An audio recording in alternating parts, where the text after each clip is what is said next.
held the number 10 scalpel 3 millimeters above the chest of the boy. My hand did not shake. My hands never shake. I am Dr. Ava Sterling. The medical board calls me the Mozart of thoracic surgery. However, tonight, my operating theater was not the sterile sanctuary of Mount Sinai Hospital in New York. It was a converted, soundproofed meat locker in a warehouse in the Bronx. The cold steel of a suppressed 9mm pistol pressed hard against my right temple. The man holding the gun was a brute named Jax. He smelled of stale tobacco and cheap cologne. He shoved the barrel deeper into my skin. He commanded me to make the cut. I froze. I looked down at the patient. He was a 12-year-old boy named Leo. He was unconscious. His skin was a pale shade of gray. His lips were blue. He was in end-stage heart failure. He was innocent. However, his father was not. Marcus Vane stood on the other side of the operating table. He wore a $3,000 Italian suit that looked out of place against the blood-stained concrete floor. Marcus Vane was the most feared crime lord on the East Coast. He checked his diamond-encrusted watch. He warned me that I had less than 4 hours to complete the transplant. He threatened to put a bullet in my brain if his son died on this table.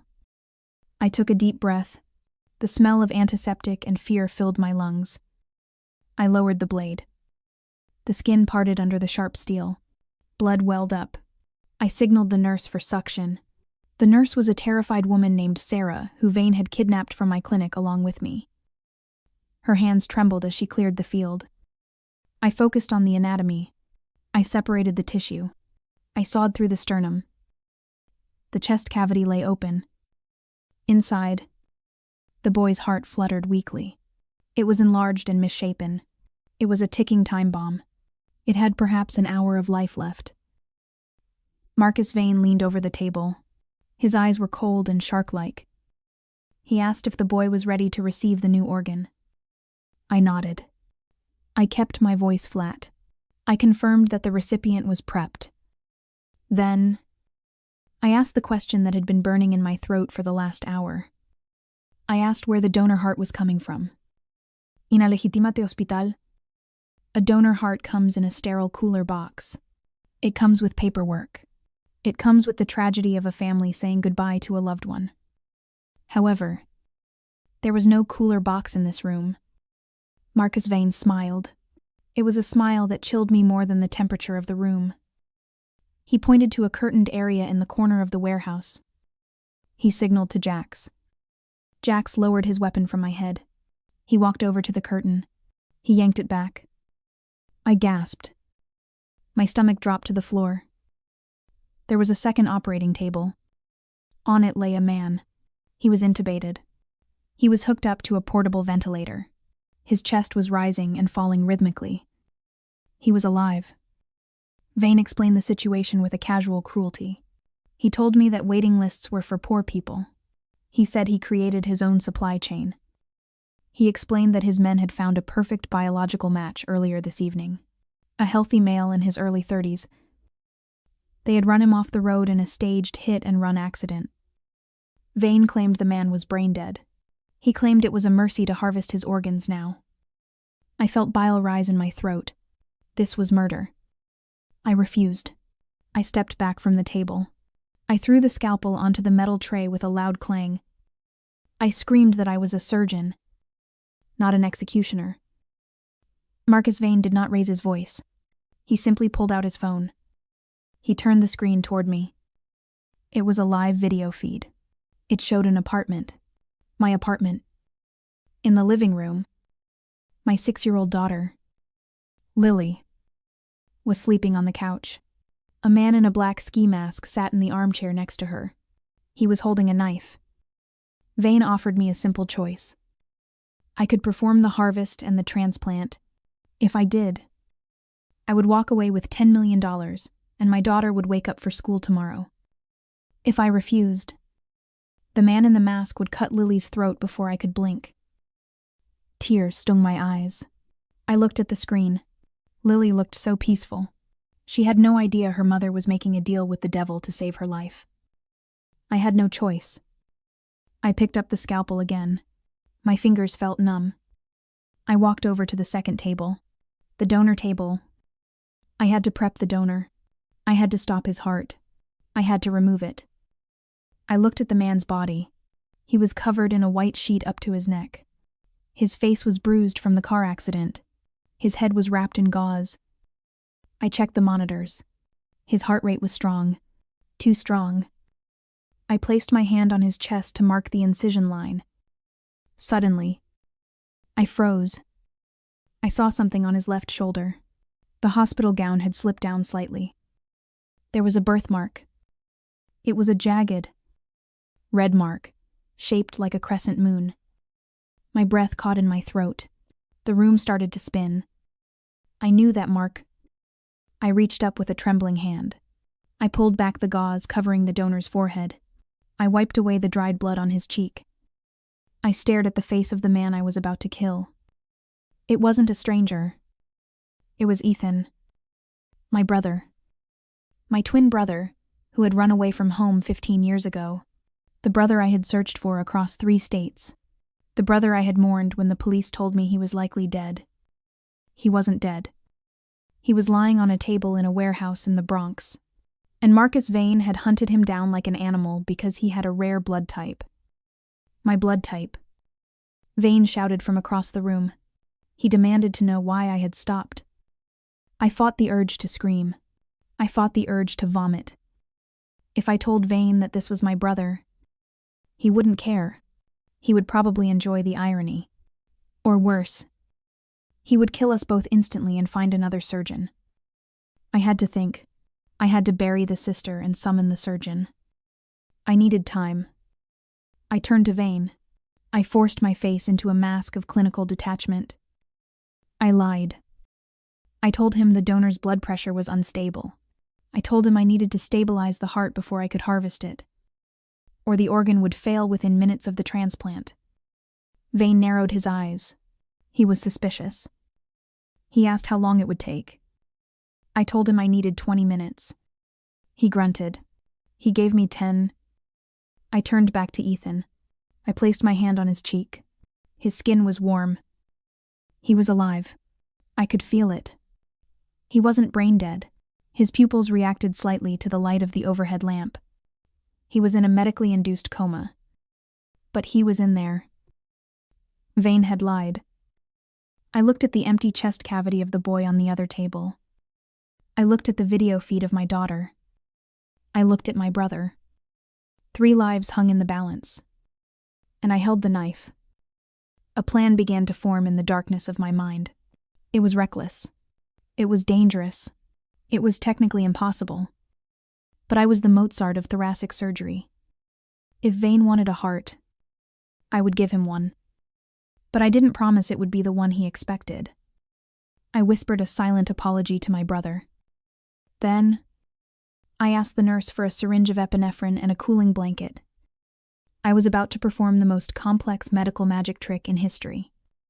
However, first, I had to stop my brother's heart without killing him. I looked at the clock on the wall. 9 minutes left. The surgery began. I held the syringe of potassium chloride in my right hand. It was a lethal dose for a healthy man. However, I had diluted it. I had mixed the stopping agent with a heavy dose of adenosine and a neuroblocker. It would not kill my brother. It would simply pause him. It would convince the cardiac monitor that Ethan was dead for approximately 12 minutes. I looked at Marcus Vane. He was watching the electrocardiogram line like a hawk watching a field mouse. He wanted to see the flat line. He wanted to see the life leave the donor's body so his son could live. I injected the fluid into Ethan's IV line. I counted down in my head. 3, 2, 1. The rhythmic beeping of the monitor stopped. A high-pitched, continuous tone filled the silent warehouse. The green line on the screen went flat. Ethan's chest stopped moving. Marcus Vane let out a breath of satisfaction. He tapped the glass face of his diamond watch. He ordered me to cut it out. He told me to bring him the prize. I nodded. I turned my back to Vane to block his line of sight. I positioned my body between the mob boss and my brother. I whispered to the nurse.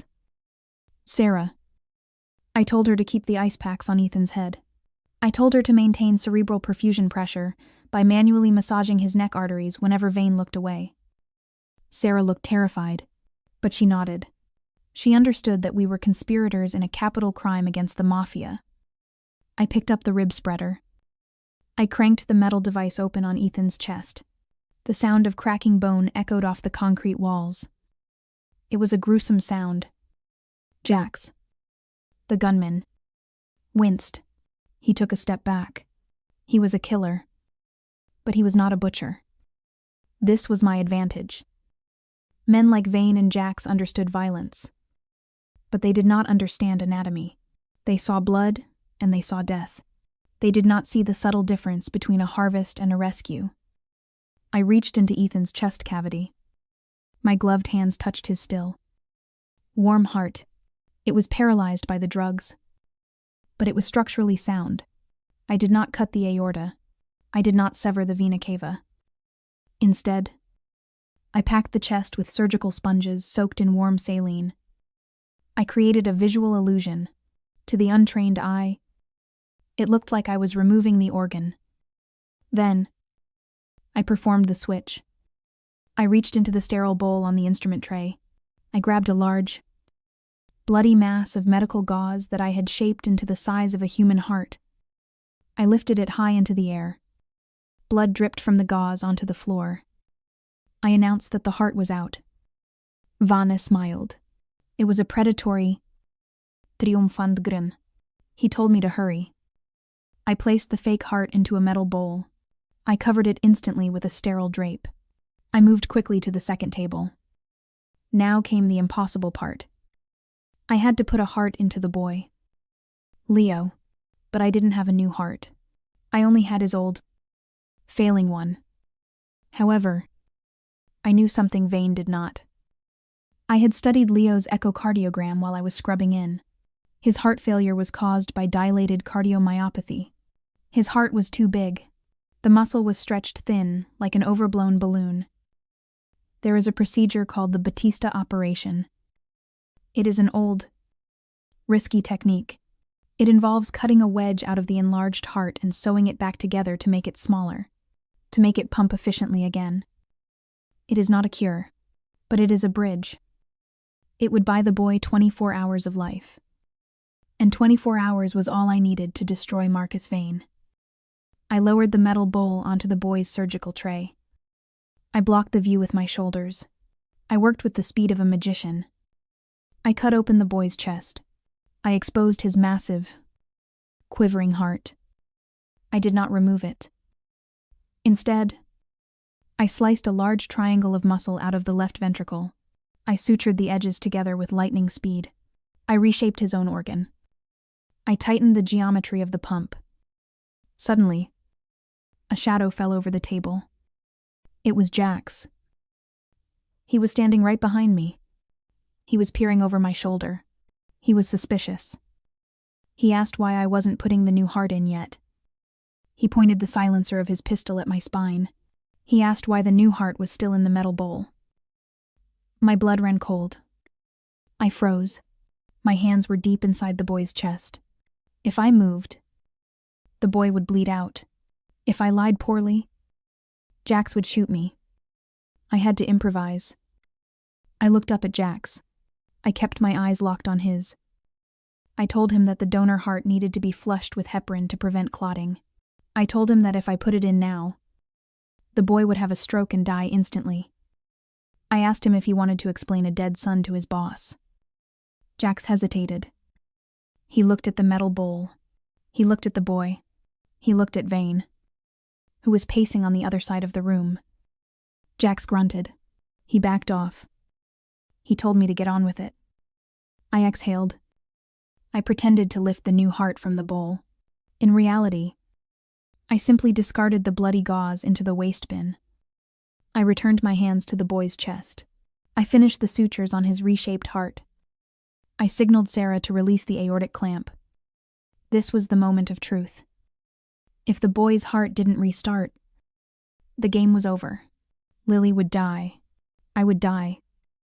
I administered a jolt of electricity. The body of the 12-year-old boy jumped on the table. Silence. Nothing happened. The monitor showed a flat line. Vanna stopped pacing. He stared at the screen. He reached for his gun. I charged the paddles again. I increased the voltage to 30 joules. I cleared the table. I shocked him again. Thump. A single spike appeared on the green line. Then another. Thump, thump, thump. The rhythm was chaotic at first. Then, it settled into a steady, strong beat. The reshaped heart was pumping. The boy's blood pressure began to rise. Vane let out a roar of laughter. He clapped his hands. He thought he had bought his son a new life with stolen blood. He didn't know he had bought a counterfeit. I began to close the boy's chest. I stapled the skin shut. The surgery was a success. The deception was complete. But the danger was just beginning. I looked back at the first table. My brother was still lying there. His 12 minutes were up. The potassium block was wearing off. Ethan's hand twitched under the sheet. I saw it. Sarah saw it. And unfortunately, Marcus Vane saw it. Vane frowned.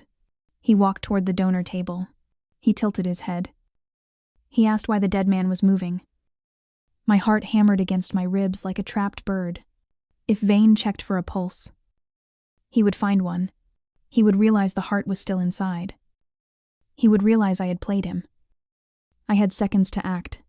I had to explain why a corpse was twitching. I grabbed a large syringe of propofol from the tray. I hid it in my palm.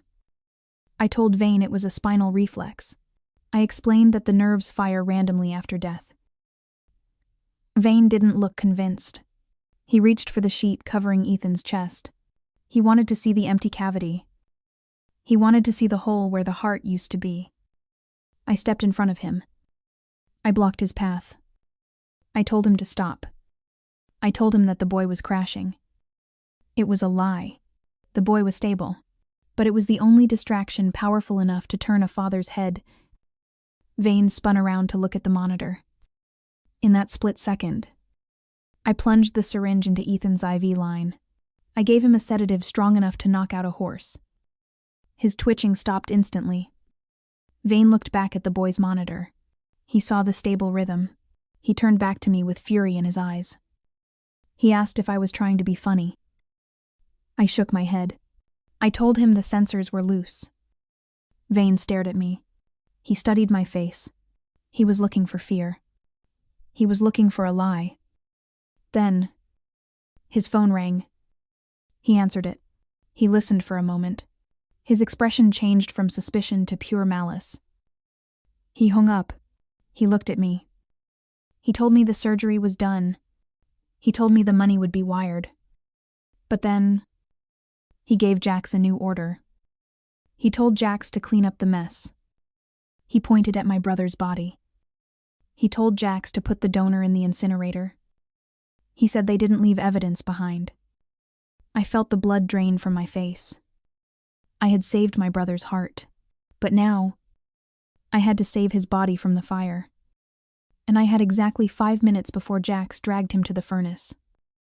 The metal wheels of the gurney screeched against the concrete floor. Jax gripped the handles of the stretcher. He pushed my unconscious brother toward the heavy iron door of the industrial incinerator. The furnace was already roaring. Waves of heat distorted the air in the back of the warehouse. The orange glow danced on the peeling paint of the walls. I had 10 seconds to save Ethan from being burned alive. If I physically attacked Jax, he would shoot me. If I screamed that Ethan was alive, Vane would shoot both of us. I had to use the only weapon I had left. Fear. I lunged forward. I slammed my hand onto the instrument tray. The metal tools rattled loudly. I screamed for everyone to freeze. Jax stopped. He looked back. Annoyed. His hand hovered near his holster. I pointed a trembling finger at the body on the gurney. I lied with the desperation of a sister and the authority of a surgeon. I declared that the donor was contaminated. Marcus Vane paused near the exit. He turned slowly. He asked what I was talking about. I improvised a nightmare. I explained that when I opened the donor's pericardium, I saw petechial hemorrhaging. I told them I saw black lesions on the heart muscle. I used the terrifying medical jargon of virology. I claimed the donor had signs of Congo-Crimean hemorrhagic fever. I warned them that it was a level 4 pathogen. I lowered my voice to a whisper. I told them that if they incinerated the body, the virus would not die. I explained that the heat would vaporize the blood. It would turn the virus into an aerosol. It would blow out of the smokestack and rain down on the entire Bronx. But more importantly, it would fill this room. I told Jax that if he opened that furnace door, he would be bleeding from his eyes within 12 hours.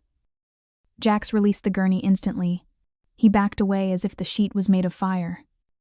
He looked at his hands. He wiped them frantically on his pants.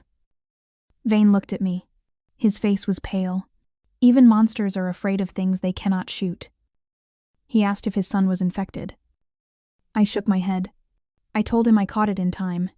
I told him I used a sterile barrier. However, I insisted that the corpse had to be quarantined. I told them to leave it in the cold zone. I told them to wrap it in plastic and call a specialized disposal team later. Vane considered this. He looked at the burning furnace. He looked at the dead body. He nodded. He ordered Jax to leave the body alone. I let out a breath that almost collapsed my lungs. Ethan was safe. For now. Vane checked his watch again. He was anxious. The surgery had taken longer than planned. He walked over to the recovery table where his son, Leo, lay sleeping. The boy's chest rose and fell with the rhythmic beat of the surgically altered heart. Vane touched his son's forehead. He told Jax that he was going to the airfield to prep the jet. He said the pilot was waiting. He turned to me. He warned me to keep the boy stable. He said he would send a transport ambulance in 1 hour to pick up the boy and the medical team. He promised that once they were airborne, he would call the man in my apartment and release Lily. He buttoned his jacket. He gave me one last, lingering look. Then, he walked out of the warehouse. The heavy steel door slammed shut behind him. The lock clicked. We were alone. Inside the warehouse, the dynamic shifted instantly. Jax was no longer just a guard. He was the warden. He pulled a chair to the center of the room. He sat down with his gun resting on his knee. He watched me. He watched Sarah. He did not look at the contaminated body in the corner. My lie had worked too well. He was terrified of it. I checked Leo's vitals. The boy was stable. The Batista procedure was holding. However, I knew that Vane was lying. Men like Marcus Vane do not leave loose ends. He would not release Lily. He would not let me live to tell the police about his secret organ harvesting operation. Once that ambulance arrived, we were all dead. I had to neutralize Jax. I looked at Sarah. The nurse was cleaning instruments at the sink. She was weeping silently. She was useless in a fight. I looked at the anesthesia cart. I saw a bottle of succinylcholine. It is a paralytic agent. We call it SUX in the OR. It paralyzes every muscle in the body, including the diaphragm. If injected, a person remains fully conscious but cannot move. They cannot breathe. They suffocate in silent terror. I palmed a syringe. I drew up 5 milliliters of the clear liquid. I hid it in the pocket of my surgical gown. I needed to get close to Jax. I walked toward him. I held a clipboard. I told him I needed to check the boy's oxygen tank, which was standing near his chair. Jax narrowed his eyes. He raised the gun. He told me to stay back. He told me to tell the nurse to do it. He was smart. He didn't trust me. I stopped. I needed a distraction. Suddenly, a groan echoed through the warehouse. It didn't come from my brother. It came from the boy. The anesthesia was wearing off. Leo stirred on the table. He let out a whimper of pain. His heart rate monitor began to beep faster. High heart rate is dangerous after heart surgery. It can tear the sutures. Jax stood up. He looked at the boy. He looked panicked. He shouted at me to fix it. I seized the moment. I rushed to the table. I grabbed a mask. I pretended to adjust the gas. I told Jax to hold the boy's shoulders. I told him if the boy thrashed, he would rip his chest open. Jax hesitated. He screamed at him. I asked if he wanted the boss's son to bleed out on his watch. Jax ran to the table. He holstered his gun. He grabbed the boy's shoulders with his heavy hands. He leaned over the patient. His neck was exposed. I stood on the opposite side of the table. I reached into my pocket. I uncapped the needle. I looked at Jax. He was focused on the boy. I lunged. I drove the needle into the side of Jax's neck. I depressed the plunger. Jax roared. He swatted my hand away. The syringe flew across the room. He grabbed his throat. He stared at me with shock. He reached for his gun. I dove to the floor. Jax pulled the pistol. He aimed at my head. His finger tightened on the trigger. But the signal from his brain never reached his hand. The drug hit his system. His knees buckled. His arm went limp. The gun clattered to the floor. Jax collapsed. He hit the concrete with a heavy thud. He tried to scream, but only a gurgling sound came out. His lungs were paralyzed. His eyes were wide open. He was staring at me. He was fully awake. He was watching his own death. I stood up. I was shaking. Sarah screamed. She backed into the corner. I told her to be quiet. I walked over to Jax. I kicked the gun away. I checked his pulse. It was racing. Then slowing. He would be unconscious in a minute from hypoxia. Dead in 3. I didn't save him. I am a doctor. But I am also a mother. I reached into his jacket pocket. I pulled out his phone. I needed to call the police. I needed to send a SWAT team to my apartment. I unlocked the screen. It was biometric. But Jax was still alive. I pressed his thumb against the glass. The phone unlocked. I opened his text messages. My blood froze. There was a message from Marcus Vane sent 2 minutes ago. It was a simple order. The plane is fueled. When the transport team arrives at 2 a.m, load the boy. Then, kill the doctor and the nurse. Make it look like a gas leak explosion. Burn the warehouse. I looked at the time on the phone. It was 10 minutes to 2.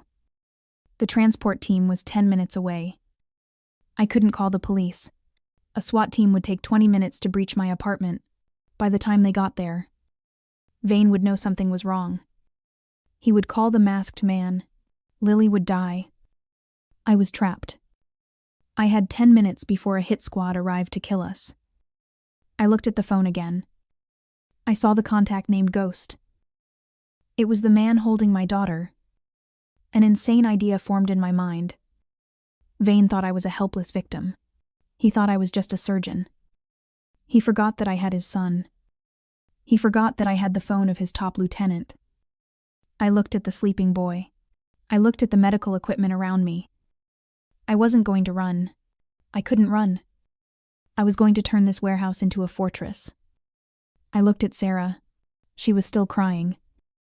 I grabbed her shoulders. I shook her. I told her to stop crying.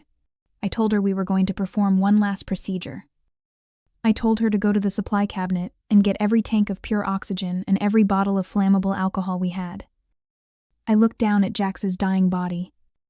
I picked up his gun. It was heavy, cold. I walked over to the table where my brother lay. I injected the reversal agent into his IV. I needed him to wake up. Because in 10 minutes, the war was coming through that door. And I needed a soldier. I slapped my brother's face. Hard. Ethan gasped. His eyes flew open. He inhaled sharply, sucking in the cold air of the warehouse. The reversal agent hit his brain like a lightning bolt. He tried to sit up. He grabbed my wrist. He looked around wildly. He saw the blood on my gown. He saw the dead guard on the floor. He saw the warehouse. I didn't have time for a reunion. I pulled him off the table. His legs were wobbly. I shoved Jax's heavy 9mm pistol into his hand. I told him to wake up. I told him we had 6 minutes to live. Ethan looked at the gun. He looked at me. He saw the terror in my eyes. He didn't ask questions. He nodded. The confusion vanished, replaced by the hard edge of a man who had survived on the streets for 15 years. He checked the magazine. He racked the slide. We had a weapon. However, we were outnumbered. The transport team would be professional hitmen. They would have body armor. They would have assault rifles. We needed a force multiplier. I looked at the anesthesia machine. I looked at the rows of pressurized gas tanks standing against the wall. I formulated a plan. I dragged a heavy tank of sevoflurane toward the main entrance. Sevoflurane is a volatile anesthetic gas. In high concentrations, it is highly flammable. In an enclosed space, it is a bomb. I instructed Sarah to barricade herself in the office with the boy. Leo, I told her that no matter what she heard, she must not open the door. She ran. I positioned the gas tank 3 feet from the steel door. I opened the valve fully.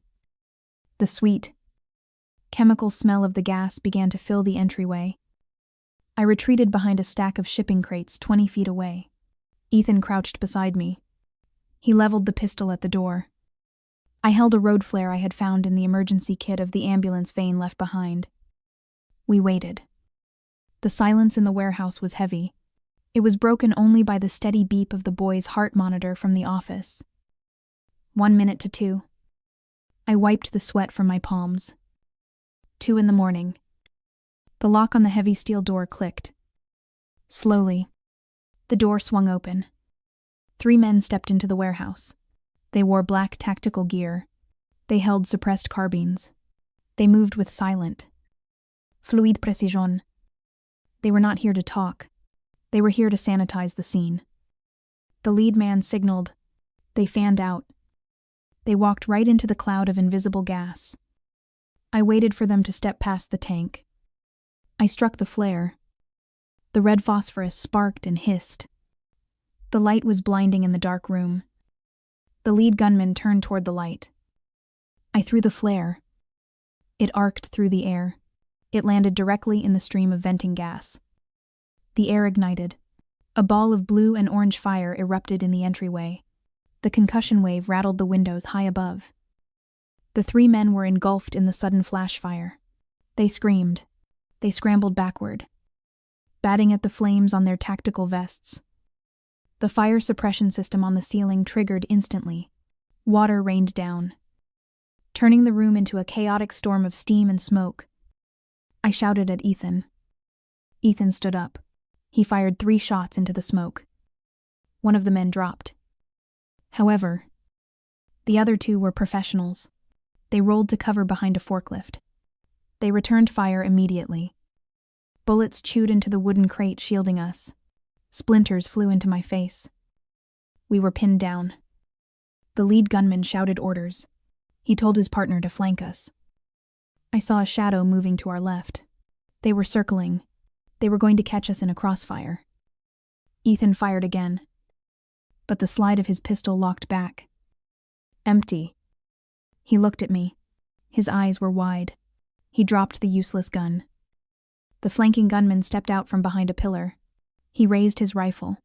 He had a clear shot at my chest. I froze. Suddenly, the gunman jerked violently. A red mist sprayed from his neck. He collapsed forward. Behind him stood Sarah. The terrified nurse was holding a long, bloody surgical trepanation drill. She had driven it into the man's jugular vein from behind. She pulled the drill out. She looked at the blood on her hands. She screamed. The distraction was enough. The lead gunman, the last man standing, roared in fury. He abandoned his cover. He charged at me. Ethan tried to tackle him. The gunman slammed the butt of his rifle into Ethan's face. Ethan crumbled to the wet floor. The gunman grabbed me by the throat. He slammed me against the wall. He pressed the hot barrel of his rifle under my chin. His face was burned. His eyebrows were singed off. He looked like a demon. He tightened his grip on my windpipe. He prepared to pull the trigger. I gasped for air. I clawed at his arm. I choked out 2 words. The boy. The gunman paused. I wheezed. I told him to look at the monitor. Through the glass window of the office. The heart monitor was visible. The rhythm was changing. It was slowing down. The gunman frowned. He looked at the office. He looked at me. He knew his orders. His primary mission was to retrieve the boy alive. Vane would skin him alive if the son died. I smiled. It was a cold, disparity smile. I told him that the boy was on a timer. I lied again, but this time, the lie was backed by medical science. He couldn't understand. I told him that I had injected the boy with a chemically modified enzyme blocker. I explained that without the antidote, which only I knew how to synthesize, the boy's new heart would undergo hyperacute rejection within the hour. I told him the heart would turn to mush. The gunman hesitated. He lowered the rifle slightly. He pulled out a radio. He keyed the mic. He called base. He asked for Vane.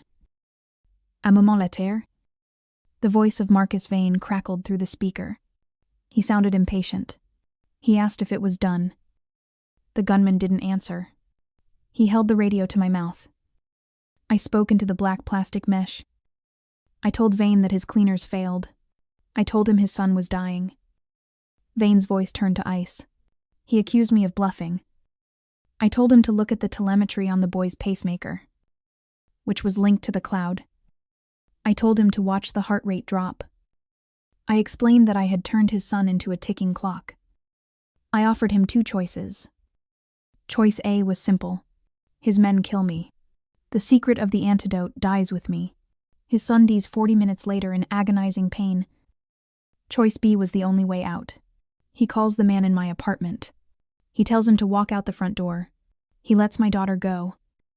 There was silence on the radio. The only sound was the falling water from the sprinklers and the groans of the dying men on the floor. Vane laughed. It was a dry, humorless sound. He asked how he could trust me.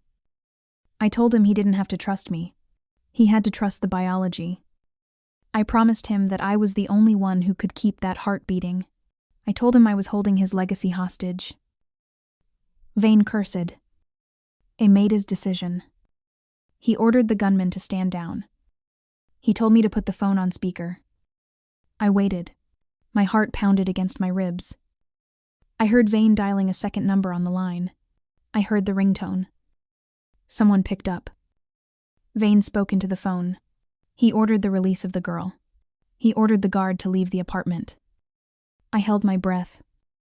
A small voice called out for Mommy. It was Lily. I sobbed. I collapsed against the wall. I asked my baby if she was okay. She whispered that the bad man had left. She said he left the door open. I ordered her to run. I told her to run to Mrs. Gable's apartment next door without stopping. I heard the phone clatter. I heard small footsteps running. She was safe. The gunman pulled the radio away. He looked at me with pure hatred. Vanna spoke again. He demanded the antidote. I looked at the gunman. I looked at Ethan, who was groaning on the floor. I looked at Sarah, who was shaking in the corner.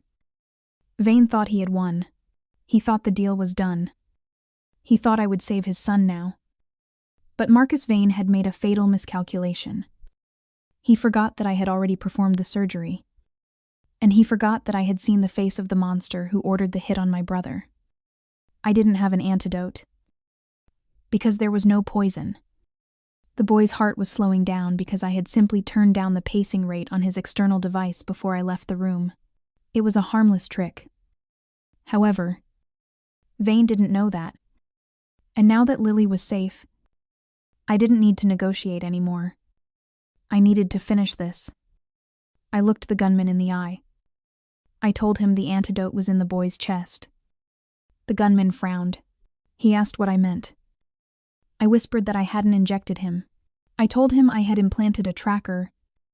The gunman's eyes went wide. I wasn't talking to him.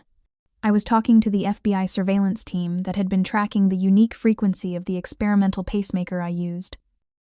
I had activated the emergency distress beacon on the device the moment I implanted it. Suddenly, the skylights of the warehouse shattered. Glass rained down on us. Ropes dropped from the darkness above. Agents screamed for nobody to move. Flashbangs detonated. The room turned white. The gunman raised his rifle toward the ceiling. A single shot rang out from a sniper on the roof. The gunman's head snapped back. He dropped to the floor. Dead. I shielded my face from the debris. Black-clad agents swarmed the floor. They secured Ethan. They secured Sarah. They surrounded me. An agent pulled me to my feet. He checked my eyes. He confirmed that I was safe. He confirmed that they had my daughter. I nodded. I was numb. I looked at the radio on the floor. Vane was still shouting on the other end. He didn't know what was happening. I picked it up. I said his name. He screamed. He demanded to know where his son was. I told him his son was going to the hospital. I told him the boy would live. I told him the boy would go into foster care and have a long, happy life. Then, I delivered the final verdict. I told him he was going to prison. I dropped the radio into a puddle of water. I walked over to Ethan.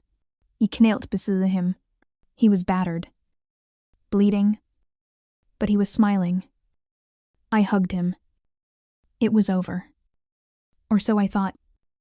The FBI agent tapped my shoulder. He looked grim. He told me they had a problem. He explained that they had secured my apartment. However, the man holding my daughter was dead. I frowned. I asked who killed him. The agent said nobody killed him. He said his throat was cut with surgical precision. He held up an evidence bag. Inside was a scalpel. And he found a note pinned to the man's chest. He handed me the note. My hands shook as I read it. It wasn't from Vane. It wasn't from the police. The handwriting was elegant, cursive, old-fashioned. It read, Reference patient 001. Procedure incomplete. See you soon. Doctor. I stared at the note.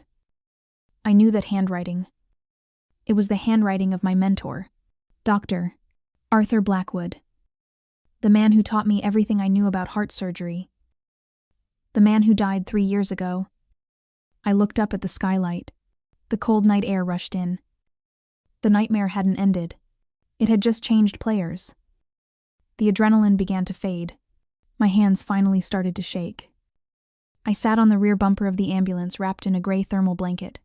The flashing red and blue lights of 50 police cruisers painted the warehouse walls in a chaotic rhythm. It looked like a disco for the damned.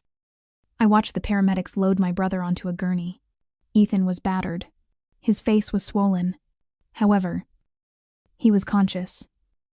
He raised a weak hand. He gave me a thumbs up. I let out a breath that I felt I had been holding for 10 years. He was safe. Sarah, the nurse, sat near me. She was giving a statement to a federal agent. She was crying. But they were tears of relief. Agent Miller walked over to me. He held a secure tablet in his hand. He told me it was done. He explained that Marcus Vane never made it to international airspace. I looked at the screen of the tablet. It showed a live news feed from a private airfield in New Jersey. The camera zoomed in on a sleek Gulfstream jet.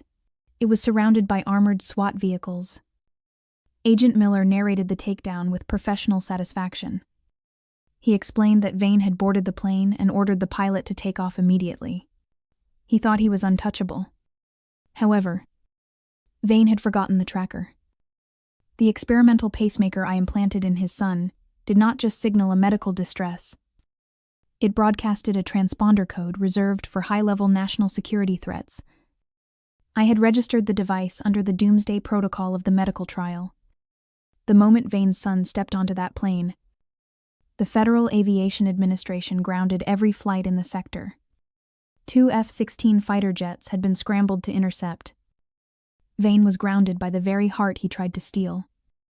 On the screen, the door of the jet opened. Marcus Vane stepped out. He was not wearing his arrogant smile anymore. He was wearing handcuffs. Agents dragged him down the stairs. He screamed at the cameras. He looked small. He looked defeated. Agent Miller took the tablet back. He told me that Vane was facing federal charges for kidnapping, attempted murder, and organ trafficking. He promised me that Vane would die in a supermax prison. I nodded. It was justice. However, my work wasn't finished. I had one patient left. I asked Miller about Lily. He smiled. It was the first time I saw the grim agent smile all night. He pointed to a black SUV pulling up to the police line. The door opened. A female officer stepped out. She reached into the back seat. She lifted out a small girl wearing pink pajamas and holding a stuffed rabbit. I screamed her name. I threw off the blanket. I ran. I didn't care about the police tape. I didn't care about the reporters. Lily saw me. Her face crumpled. She ran toward me. We collided in the middle of the wet pavement. I fell to my knees. I scooped her up. I buried my face in her neck. She smelled of sleep and strawberry shampoo. She was real. She was warm. She cried into my shoulder. She asked if the bad men were coming back. I squeezed her tight. I smoothed her hair. I promised her that the bad men were gone forever. I told her that Mommy fixed it. I held her for a long time. The chaos of the crime scene faded into the background. There was only the beat of her heart against my chest. It was the most beautiful sound in the world. Eventually, Agent Miller cleared his throat behind me. He helped me stand up. He kept a protective hand on Lily's back. He told me they needed to take us to a safe house for a debriefing. He said there were still loose ends. I knew what he meant. I looked at the evidence bag sticking out of his pocket, the one containing the note from the dead kidnapper. Reference: Patient 001. Procedure incomplete. I handed Lily to the female officer. I told her to put my daughter in the car. I turned to Miller. I lowered my voice. I asked him about the man in the alley, the one with the cut throat. Miller frowned. His face darkened. He admitted that they had identified the body. He said the man wasn't just a hired thug. He was a former mercenary known as the Scalpel. He was a high-value hitman who usually worked for Vane. However, someone had gotten to him first. Miller asked if the name Arthur Blackwood meant anything to me. I felt a chill that had nothing to do with the night air. I told him the truth. I explained that Arthur Blackwood was my mentor. He was the chief of surgery who taught me how to hold a knife. However, I also told him that Arthur Blackwood died 3 years ago in a boating accident off the coast of Maine. They never found the body. Miller stared at me. He looked at the note again. He suggested that maybe Blackwood didn't drown. He suggested that maybe Blackwood had been watching me this whole time. I looked out at the dark skyline of New York City. The idea was terrifying, but it also made a strange kind of sense. Blackwood was a genius, but he was also a man with a dark moral compass. He believed that justice was a surgical procedure. He believed that some parts of society needed to be cut out if Blackwood was alive. And if he killed the man threatening my daughter, then I had a guardian angel. But a guardian angel with a scalpel is a dangerous thing. Miller asked if I wanted protective custody. I shook my head. I was done hiding. I was done being a victim. I told Miller that I wanted to go home. I wanted to put my daughter in her own bed. Miller hesitated. Then he nodded. He escorted us to the car. As we drove away from the warehouse, I looked out the window. The sun was beginning to rise over the Bronx. The sky was turning a bruised shade of purple and gold. The nightmare was over. Vane was in chains. My brother was alive. My daughter was safe. But as I watched the city wake up, I touched the pocket of my coat. I had kept one piece of evidence for myself. It was the X-ray of the boy's chest that I had taken right before the FBI arrived. I pulled it out. I held it up to the morning light. The new heart, the reshaped heart, looked strong. But there was something else. In the corner of the X-ray, near the ribs, there was a faint shadow, a tiny, metallic imperfection that shouldn't be there. It wasn't the tracker. It was a surgical clip, a specific type of vascular clip that hasn't been used in 10 years. A clip that was the signature of Arthur Blackwood. I realized then that I wasn't the only one who had operated on that boy tonight. Someone had been in the warehouse before me. Someone had prepped the field. I shivered. The game wasn't over. The surgery was just the opening act. 3 weeks passed. The leaves in Central Park turned from green to gold. Life in New York City returned to its chaotic rhythm. The sirens faded. The news cycle moved on. However, for me, the silence was the loudest part. I stood in my office on the 40th floor of the Sterling Clinic.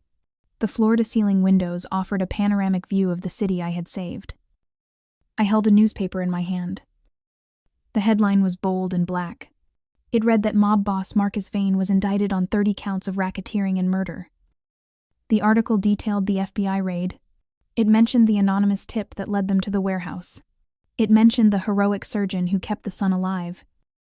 They called me a hero. I folded the paper. I threw it in the trash. I wasn't a hero. I was a survivor. My phone buzzed on the mahogany desk. It was a text from my brother. Ethan. He was downstairs in the lobby. He was taking Lily to the zoo. I smiled. Ethan had moved into my guest room. He was recovering from the addiction that drove him to the streets. He was healing. He had a new purpose. He was the uncle who checked under the bed for monsters every night so Lily could sleep. And Lily was happy. She didn't remember much about the man in the mask. She only remembered that Mommy came home. I walked over to the safe behind my painting. I spun the dial. I opened the heavy steel door. Inside sat a small, black velvet box. I had received it this morning via courier. There was no return address. The package simply had a symbol embossed on the wax seal. Acaduceus, 2 snakes winding around a winged staff. However, the snakes were not healing serpents. They were vipers, and they were biting the staff. I took the box out. I opened it. Inside lay a titanium surgical scalpel. It was custom made, perfectly balanced. Under the scalpel was a bank slip. I picked up the paper. My breath caught in my throat. It was a deposit receipt for an offshore account in the Cayman Islands. The amount was $10 million. The exact amount Marcus Vane had promised me. I turned the paper over. There was a handwritten message on the back in that same elegant, cursive script. It read that Vane's accounts were seized, but he believed in paying for talent. He told me to consider this my retainer. He wrote that the world is full of tumors, and the law cannot cut them out. Only we can. He welcomed me to the faculty. It was signed A. B. Arthur Blackwood. I walked to the window. I looked down at the streets below. My mentor wasn't just alive. He was recruiting. I realized the truth about that night in the warehouse. The anonymous tip that sent the FBI to the exact coordinates didn't come from my tracker. The tracker got them to the airfield.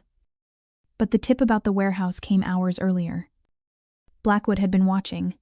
He had been shadowing Vane's operation for months. He used me as the bait to draw Vane out of the shadows.